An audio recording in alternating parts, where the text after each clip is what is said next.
שלום לכולם, וברוכים הבאים לפודקאסט שהילד שלי יצא דתי. יש לנו היום את דוקטור ניצה דורי, הייתה עשרות שנים גננת, ראש לחינוך לגיל הרך במכללת שאנן, ועוסקת בחינוך לגיל הרך במשך שנים. ברוכה הבאה. ברוכים הנמצאים. אז בואי ככה נצלול ישר לעניין, ומתי היה הרגע הזה שאמרת לעצמך, ילדים ופעוטות, זה מה שאני רוצה לעסוק בהם? אני ניסיתי בגיל מאוד צעיר, בת 19 ניסיתי, בגיל 20 כבר הייתי אימא לילד קטן. בגיל 20. כן. ואני החלטתי שאני לא יוצאת לעבוד, אני נשארת כאילו משקיעה בילד הראשון. אחרי 3 שנים הגיע הילד השני, אז נשארתי כבר עד שהגדול הלך לכיתה א', הקטן הלך לגן, ורק אז בעצם אני הבנתי שכל מה שעשיתי במשך 6 שנים, שישבתי איתם בבית, והשקעתי. לא עבדת? ולא עבדתי. וואו. כן, כן. זה היה סוג של הקרבה. ברור. כי כמובן רק מפרנס אחד, אבל זו הייתה השקעה כדאית. היום במבט לאחור, אני אומרת, זו הייתה השקעה כדאית, ואז, מה שהיה אז, שאחרי 6 שנים, שהגדול הלך לאלף והקטן הלך לגן, אני אמרתי, זה מה שאני רוצה לעשות. וואו, כן. מדהים. האמת היא ששירות לאומי, אני עבדתי עם ילדים. כבר לפני החתונה. לפני החתונה. בגיל 18 הלכתי לשירות לאומי, בטירת הילד, בית אלעזר, פה בנתניה. כן, כן. ושם באמת, שם בעצם התחיל לנבוט הנבט הזה של לעבוד עם ילדים. זה ההשקעה הכי טובה שיכולה להיות בחיים.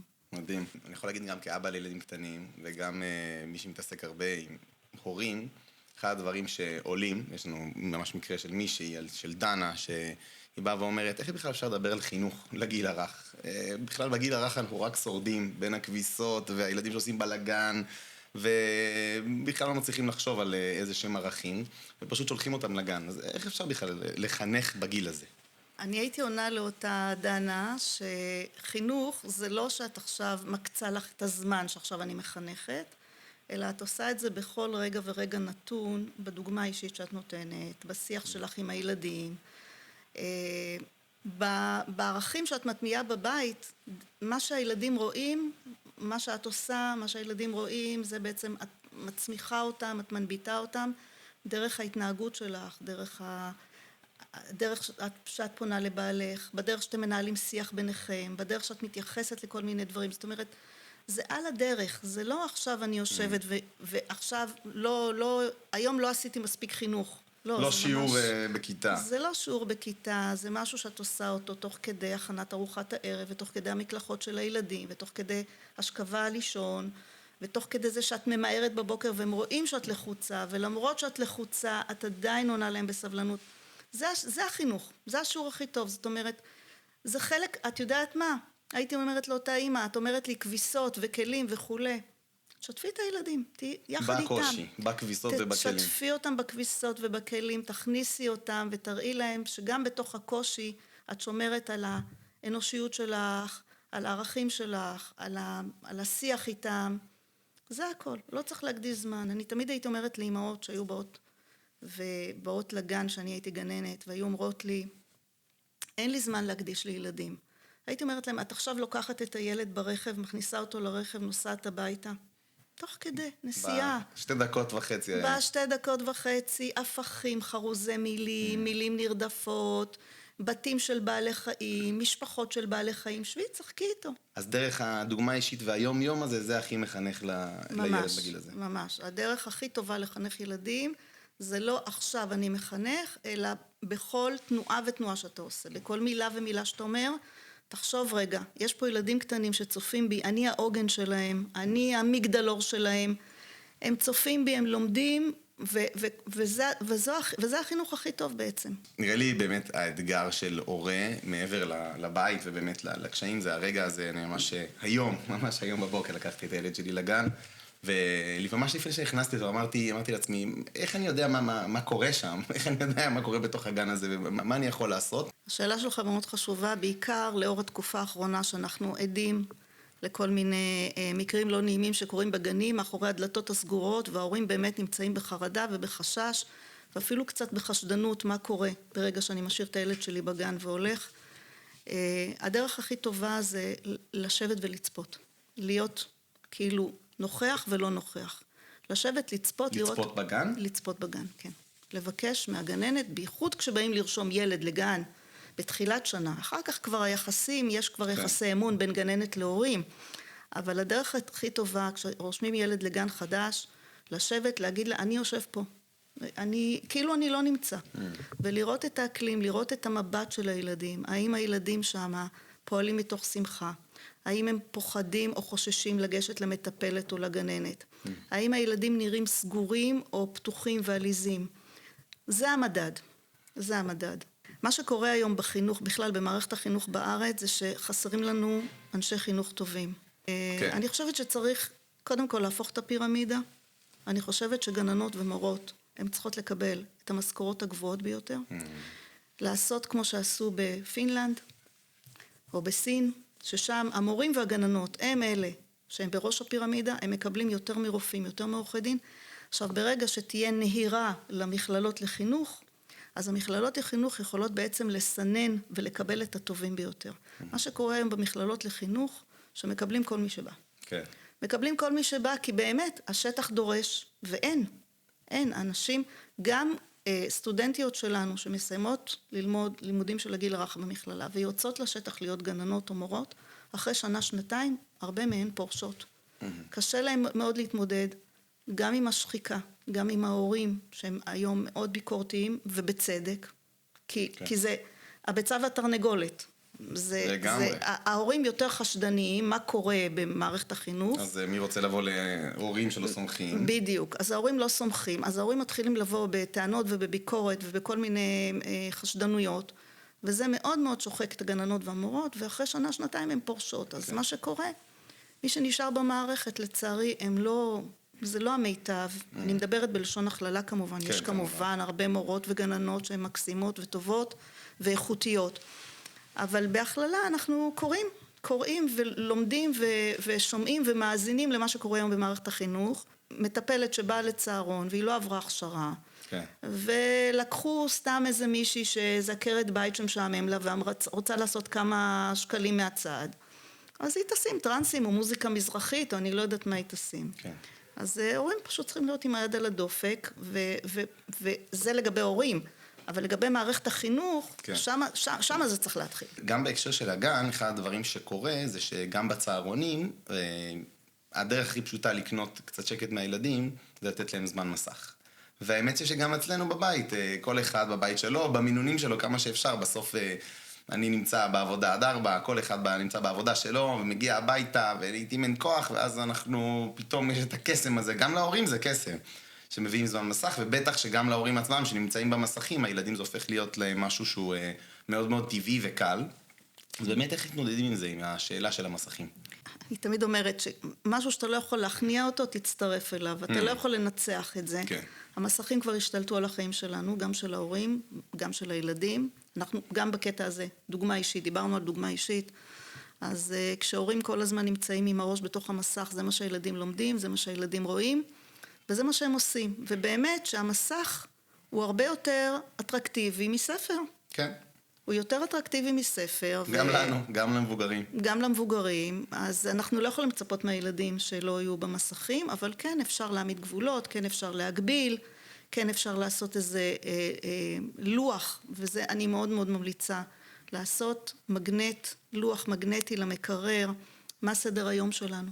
מה סדר היום שלנו, מרגע שאנחנו באים מהגן או מבית הספר הביתה, עד הרגע שהולכים לישון, מה סדר היום, ואפשר להכין לכל ילד וילד בנפרד מגנט כזה על המקרר.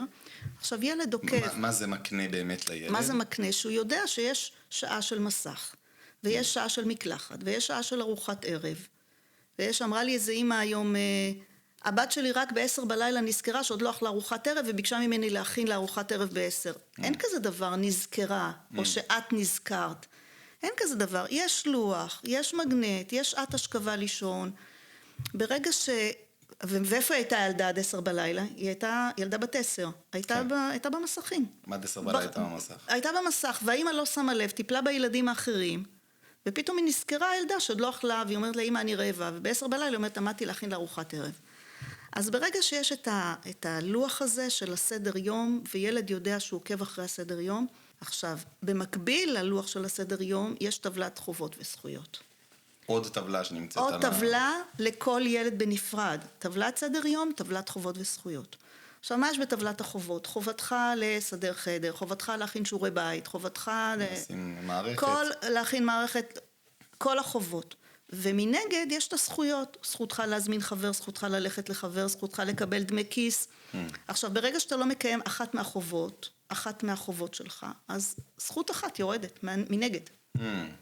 אז אתה מחליט איזה זכות יורדת לך היום. וזה נתון הבחירה של הילד בעצם בסוף. כן, בסוף הוא רואה את התוצאות של המעשים. כן, אתה לא שמרת על שעת מסך. אנחנו קבענו ששעת מסך זה מ-5 עד 6, ואתה גלשת ל-7.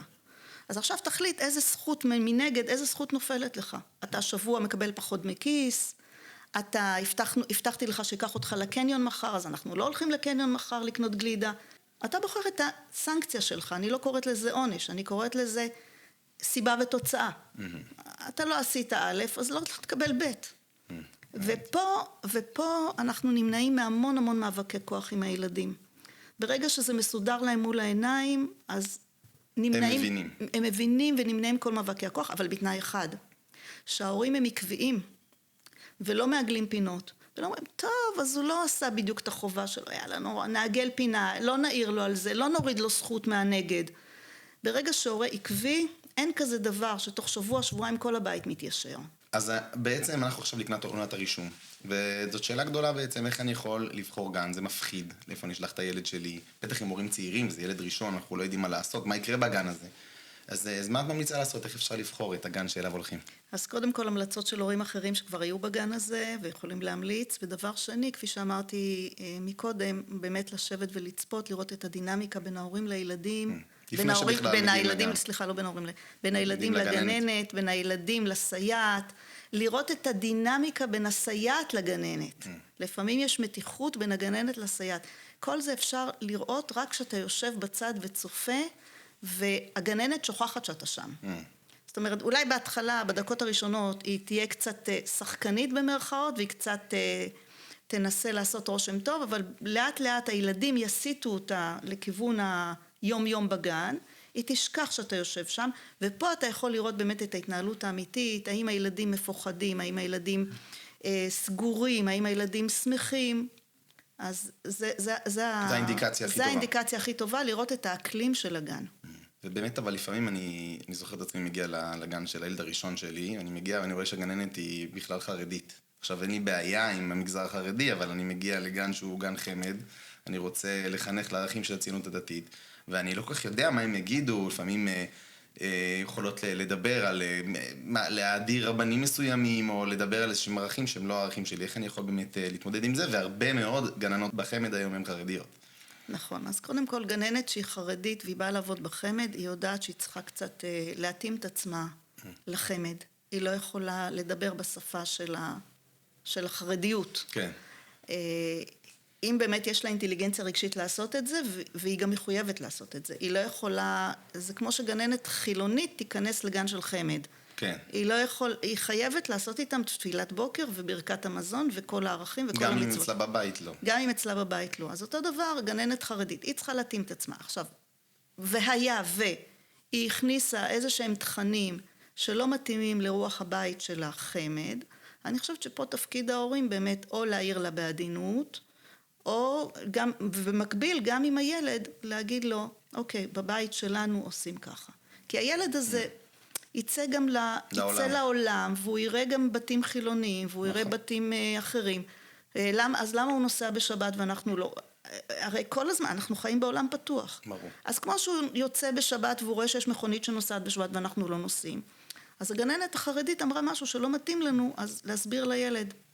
זה מה שהגננת אמרה, אבל אצלנו בבית. זאת אומרת, זה לא חייב לייצר דיסוננסים, אני בטוח שהכי מתאים, שבדיוק הגננת תגיד כל מילה כמו שאני רוצה, אבל כמובן שזה לא ככה, אז יש אפשרות לערור את השיח הזה עם הילד. יש לעורר, ובמקביל גם עם הגננת עצמה.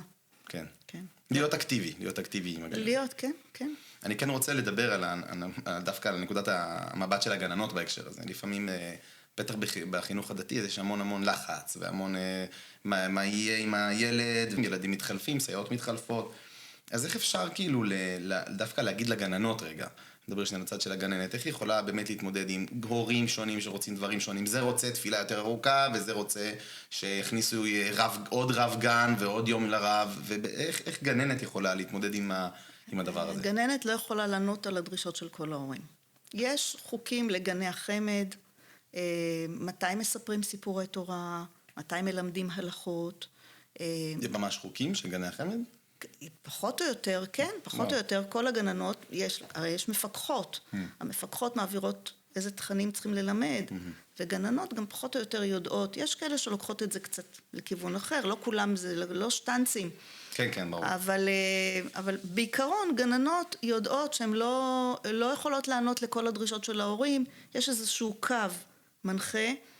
אני הרבה פעמים נכנסתי לגנים של החמד, יש גננות שמקפידות שלבנים יהיה ציצית בתפילה, כן. ויש כאלה שראיתי שבנים יושבים גם בלי ציצית ובלי כיפה ומתפללים, ולגננת זה כאילו היא לא מהירה לדברים האלה. זאת אומרת, זה המון תלוי גם ביכולת של הגננת, בעקביות שלה, בנאמנות שלה למשנת החמד. יש כזה דבר שנקרא משנת החמד, שאנחנו יודעות מה צריך להיות בחמד. בנים לא יכולים לבוא לגן בלי כיפה, בלי ציצית. אז אם את מוותרת פה, אז לא יודעת, זה משהו שצריך באמת, ההורים צריכים להיות עם היד על הדופק, אם זה חשוב להם. כן. אבל רב גן, כמה פעמים הוא ייכנס, או כל מיני, להיכנס לכל מיני פינות ונישות כאלה, כן. הגננת צריכה להגיד להורים, עם כל הכבוד, אני פה הגננת, אני פה מנהלת איזשהו משהו שמכתיבים לי גם מלמעלה, ואני לא יכולה לענות לכל הדרישות של ההורים. אם זו דרישה מוצדקת והיא הגיונית בעיניה, אז אפשר. אבל לא כל דרישה של הורה אפשר ללכת, אחר כך זו ספינה שתטלטל מצד לצד ולא תהיה יציבה. הגננת צריכה להוביל את הספינה הזאת מ-1 בספטמבר עד 30 ביוני. כן. אם כל הורה יסיט את הספינה לצד שלו, הספינה הזאת באיזשהו מקום תטבע. כן. אז את אומרת, היית אומרת לגננת אולי לתקשר את זה להורה. תקשיב, אני פה, אני מובילה את הספינה הזאת, יש המון הורים, המון בקשות, אני מאוד מאוד מנסה לתת לכולם מקום, אבל... אני מקווה שאתה סומך עליי. כן, זה משפט טוב, אני מקווה שאתה סומך עליי, שאני אביא את הילד שלך מוכן לשנה הבאה. וואו. האמת שאני הייתי שמח לשמוע משפט כזה מהגננת, שהוא גם דורש אמון וגם מבקש אמון, זה לשתי הצדדים, וזה שותפות שכזאת. כן, נכון, דיברנו על נושא של גבולות בבית, אז צריך שיהיה גם גבולות בין גננת להורים. זאת אומרת, גם ההורים כלפי הגננת צריכים להעמיד לעצמם איזה שהם גבולות, איך אני מעיר, איך אני בא, איך אני מבקש, איך אני דורש דברים, וצריך גם שהגננת תדע להעמיד גבולות מול הורים, אבל הכל בנועם. זה צריך להיות מאוד מאוד בנועם, זה צריך להיות מאוד בכבוד הדדי.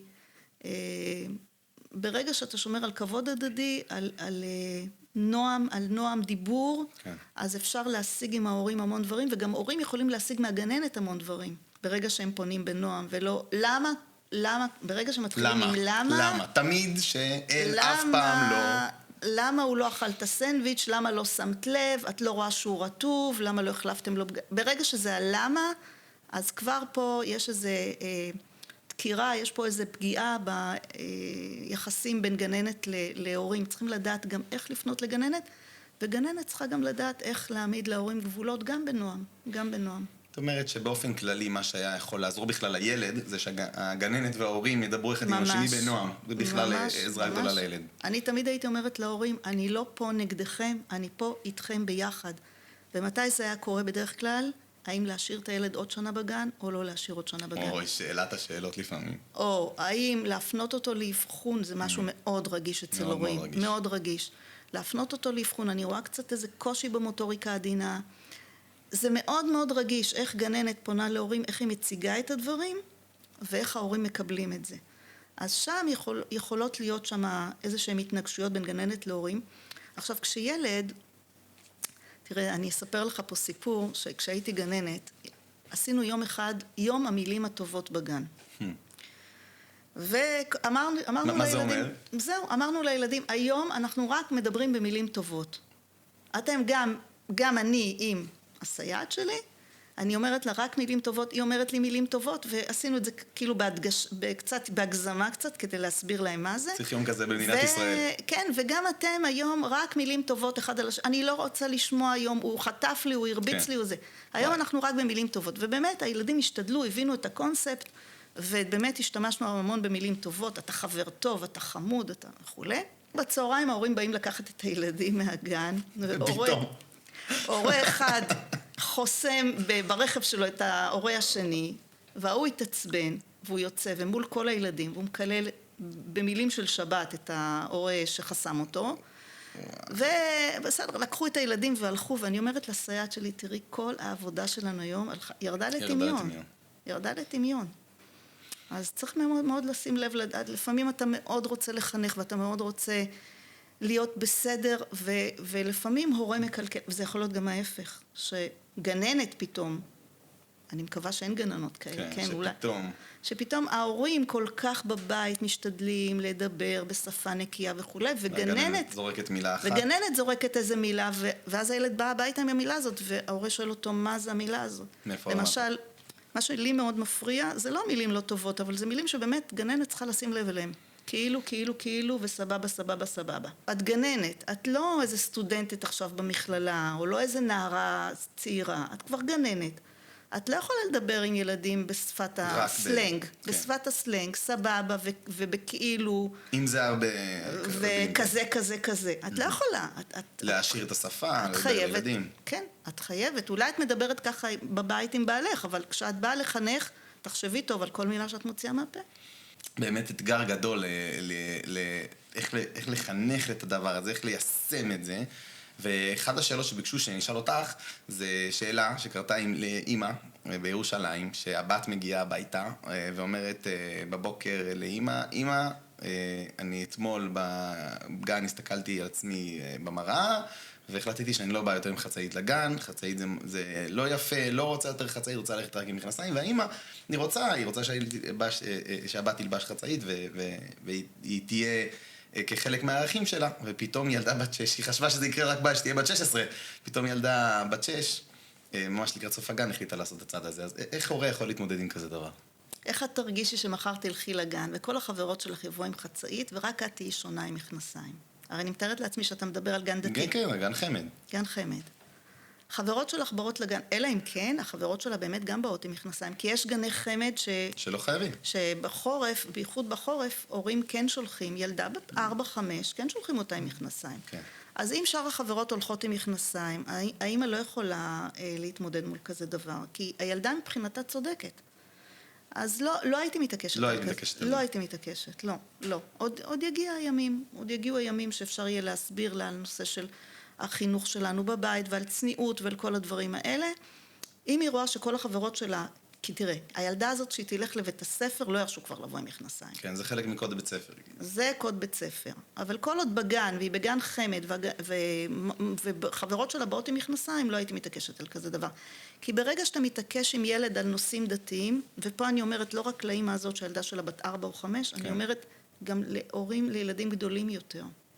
גם 8. גם 8 ו-13. לא רוצה לקום לתפילה, לא רוצה בבוקר לקום בשבת בבוקר מוקדם ללכת עם אבא לבית כנסת. ברגע שאתה מתעקש עם ילדים על נושאים דתיים ורב איתם על נושאים דתיים, אתה משיג תוצאה הפוכה. אתה משיג את זה שהם לא יבואו איתך ולא ירצו להיות איתך. ברגע שאתה עושה את זה בצורה של קצת כפייה או אגרסיביות. כן.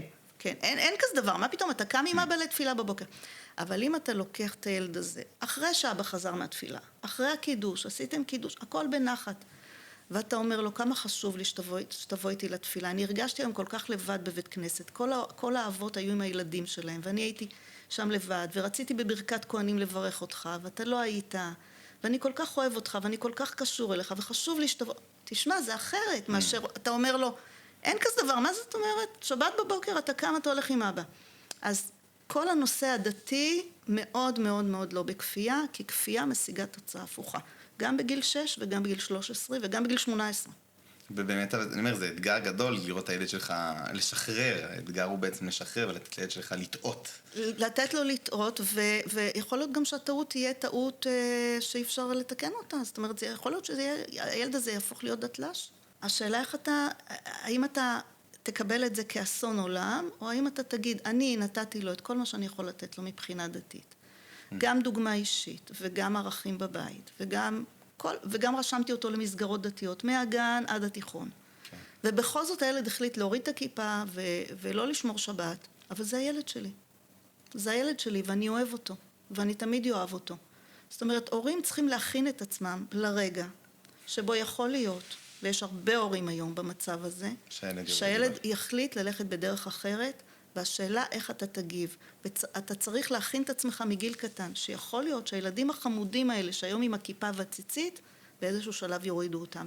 איך אתה תגיב? זה תמיד יישאר הבן שלי. יש ילדים שכבר בגילאים 5, גם בגילאי 6, כבר אז שואלים שאלות על הקדוש ברוך הוא. באמת הקדוש ברוך הוא זה גם איזשהו נושא מאוד מעניין, את הילדים לפעמים, כאילו, מה זה, מאיפה הוא נמצא, אתה מדבר עליו, צריך להתפלל אליו, מי זה, איך עונים לילד בן 5 ו-6 על השאלות הגדולות האלה, שלפעמים לנו כהורים אין את התשובה המוחלטת הזאת בראש. נכון, אז קודם כל תמיד, לא רק בנושא של הקדוש ברוך הוא, אלא בכלל בכל נושא, גם בנושא של מיניות לפעמים, שילדים שואלים שאלות שזה מביך את ההורים, או ההורים יכולים להגיד, אתה יודע מה, שאלת שאלה מאוד יפה, מאוד חשובה, גם אני לא כל כך יודע את התשובה. מותר ככה להגיד לילד? מותר, כן, כן. להפך, זה מציג אותך כאדם אנושי.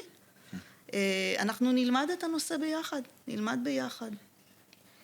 הכל בסדר, יש גם נושאים של מוות במשפחה, לא עלינו, שילד שואל, מה קרה לסבא, מה קרה לסבתא, מה זה מוות? היום בטח אחרי המלחמה, נפגשו עם זה הרבה. כן, אני בכוונה אומרת סבתא ולא צעירים, אבל לצערנו יש גם, כן, האם הוא בשמיים, האם הוא לא בשמיים, ילדים עוד לא מבינים מה זה נושא של נשמה, אז איפה הוא נמצא בדיוק? פתאום בן אדם נעלם להם, סבא, סבתא, פתאום נעלמים, מה קרה להם? אז לדבר על כל נושא שמביא הורים, אם זה מיניות, אם זה הקדוש ברוך הוא, אם זה נושא של מוות, כל הנושאים האלה הטעוניים, כן.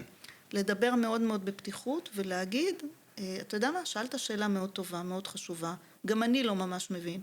דרך אגב, זה נכון, זה לא טעות, אנחנו יודעים מה קורה אחרי המוות? לא. גם אנחנו לא יודעים, אנחנו משערים, אנחנו מאמינים, אבל ממש בוודאות, אף אחד מאיתנו לא יודע, וכן, להגיד להם, כן, אנחנו נשב, נלמד את הנושא ביחד, נפתח ספרים, נסתכל באינטרנט, נלמד, נקרא, ואני אחזור אליך עם תשובות, לא חייבים לתת מיד תשובה. אני אלמד את זה ואני אחזור אליך. וילד יקבל את זה. וילד יקבל את זה, להפך, זה אתה נותן לו איזשהו כלי לחיים, שלא תמיד חייבים לענות כאן ועכשיו, אפשר לחשוב על הדברים. ילדים הם מאוד אימפולסיביים, אתה שואל שאלה ומיד צריך לחזור. חייב, כן. לא, אפשר לחשוב על הדברים, אתה מלמד אותו כלי של סבלנות, כלי של אורך רוח, כלי של אני לא שולף לך תשובה. הילד רואה כמה הורה רציני כלפיו, אבא לא שולף לי סתם ככה תשובה, אבא הולך ללמוד את זה, אנחנו נלמד את זה ביחד. זה כלי נהדר לחיים. זה נותן סבלנות לשאלות של עצמו, גם באמת השאלות האלה לפעמים אין להם תשובה מיידית גם כמבוגר, ואתה צריך לשהות בשאלה ולחשוב ולקבל את התשובה. נכון, אבל יש גם, אתה אמרת לילדים בני 5-6, יש הבדל בין מה אתה עונה לילדים בני 4 על הקדוש ברוך הוא, מה אתה עונה להם בני 5 ומה אתה עונה להם בני 6. וואלה, מה ההבדל? ההבדל הוא בתפיסה שלהם, הרי הקוגניציה שלנו מתפתחת משנה לשנה, זה לא, מבחינה קוגניטיבית, ילד בן 4 וילד בן 6 הם לא על אותו לבל. אז יש תשובות שמתאימות לגיל 4, שאפשר פשוט לשאול אותו, מה בדיוק אתה רוצה לדעת? לפעמים, אתה יודע, לפעמים ילד שואל, איך באים ילדים לעולם? וההורה עומד, מה אני עונה עכשיו?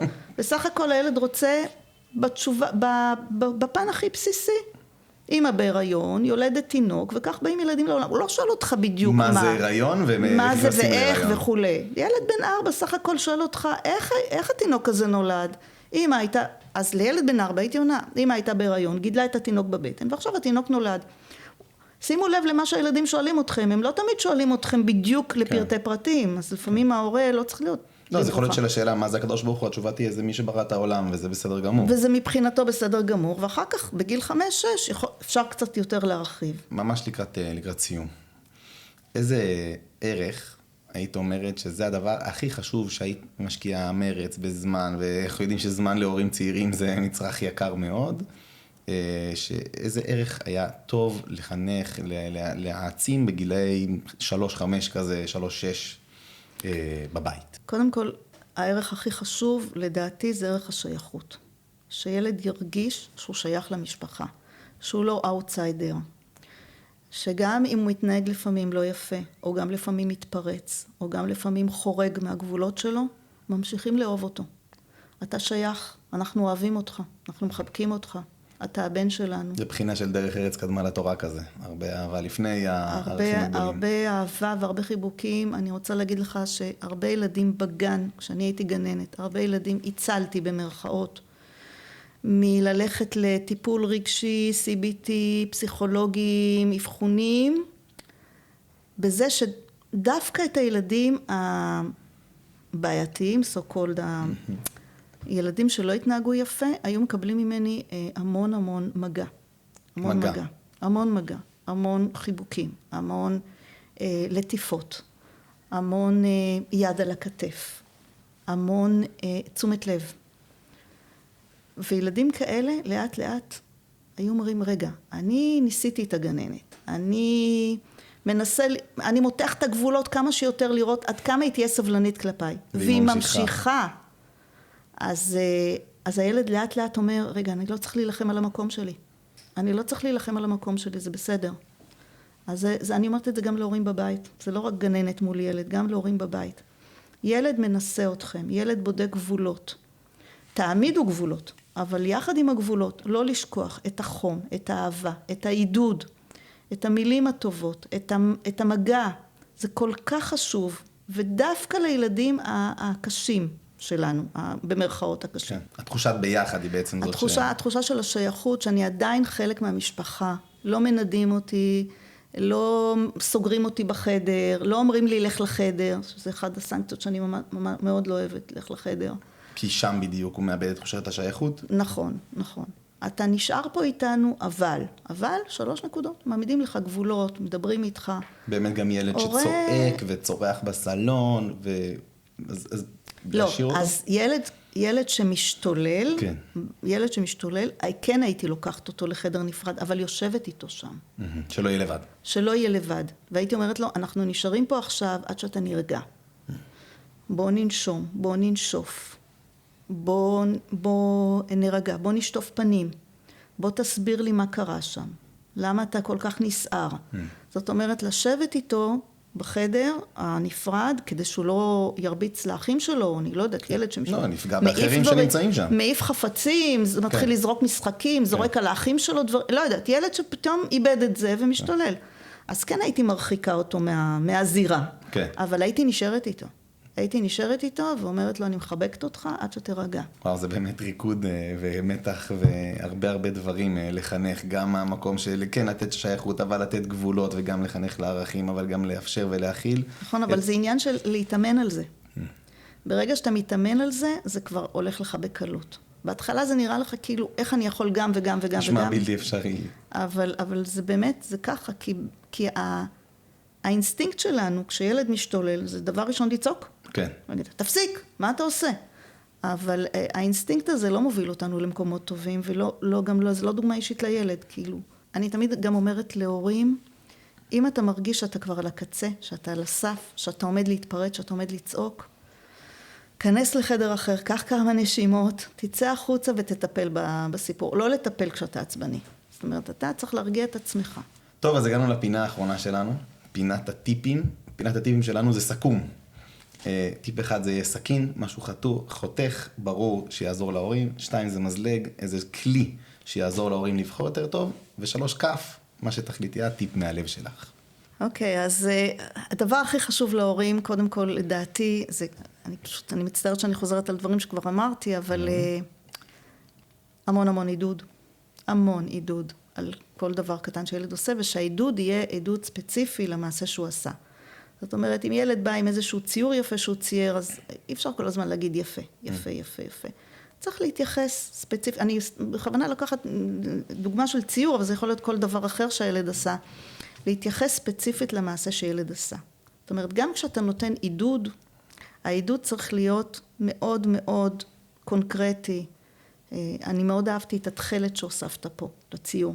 אפילו שזה סתם איזשהו שרבוט. איזה פרט כזה. איזה שרבוט כזה שאתה אפילו לא מבין מה הוא צייר שם, אבל אתה יכול כן להתייחס לאיזה פרט מתוך הציור ולהגיד, אהבתי את התכלת שהוספת כאן, אז באמת העידוד צריך להיות עידוד קונקרטי, ולנסות כל היום למצוא את הנקודות הטובות בילד. אז עידוד פרטני ונקודות טובות. למצוא את הנקודות הטובות. דבר שני, הבית שלנו צריך להיות בית שמח. צריך להיות בית אופטימי. גם כשאנחנו חושבים שהם נמצאים בחדר ומשחקים והם לא שומעים מה אנחנו מדברים, אבל כשאמא אומרת בטלפון, אוף, כבר נמאס לי מהכביסות, נמאס לי כבר לא יודעת ממה נמאס לה, ילד שומע, זה מחלחל. אז באמת שהבית שלנו יהיה בית שהוא פועל מתוך שמחה. אני תמיד אומרת להורים גם תשירו. לשיר. פשוט לשיר לפעמים. פשוט לשיר, שירים לפעמים מאוד מכניסים שמחה לתוך הבית. אז תנסו, מקסימום תגידו לי, לא הלך, לא צלח. אנחנו זייפנים, אבל לגמרי, שירה יכולה לתת. לטיפ האחרון שלנו, שהטקס של השכבה לישון הוא טקס מאוד חשוב. זה טקס שבעצם מסכם את כל היום, וגם אם היום לא הלך כל כך טוב, וגם אם קצת התפרצתי על הילד, וגם, קורה, אנחנו הורים, אנחנו אנושיים. כן. וגם אם היום היה לי קצת קשה איתו, בסוף היום, החיבוק, הנשיקה, הכיסוי בשמיכה, הסיפור לפני השינה, הלילה טוב, זה לא לוותר על זה. לא לוותר על זה, וכמובן בבוקר שמכניסים אותו לגן או לבית הספר, אז עוד חיבוק ונשיקה אחת אחרונים. נסיים את היום בטוב נותן טעם טוב. ניצה דורי, תודה רבה לך. שמחה.